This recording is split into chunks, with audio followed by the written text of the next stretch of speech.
फिर क्या हुआ जी, ऋषिराज ध्रुव ने राजा को परिवार सहित अपने कक्ष में बुलाया। फिर ऋषिराज गंभीर होकर बोले, राजन, हम तुम्हारे राजवंश का इतिहास जानते हैं। राजवंशी राज सुख के अधीन होने के कारण कर्तव्य पालन में हमेशा विमुख रहे हैं, किंतु मैं तुम्हें पसंद करता हूँ क्योंकि तुम कहीं न कहीं प्रजा का दर्द समझते हो। अब यशोवन हाथ जोड़कर बोले कि गुरुदेव, मैं अपने पूर्वजों की कमियों को तो जानता हूँ, अगर मेरे कर्तव्य पालन में कोई त्रुटि है तो बताएं।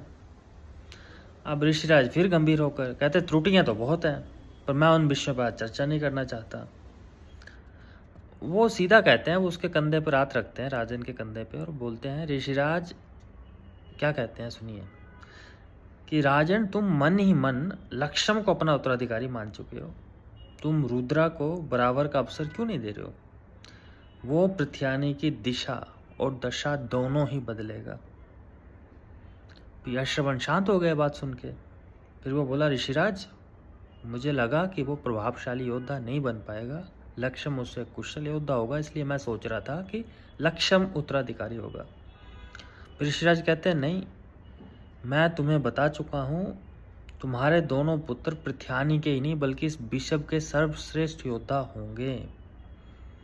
यशवन कहता है, सर, आपके इस कथन से तो मेरा फिर संदेह दूर हो गया, और आपने कुछ अवश्य ऐसा देखा होगा जिसमें पृथ्वी साम्राज्य का भला ही है।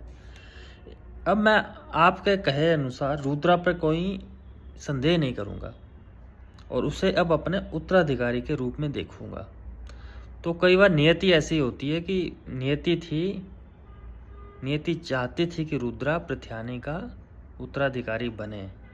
तो ऋषिराज ध्रुव, जो कभी राजभवन नहीं आते थे, वो भी इस राजभवन पहुंचे और उन्होंने राजन के मन में ये विचार डाला कि आप रुद्रा को अपने उत्तराधिकारी के रूप में देखें।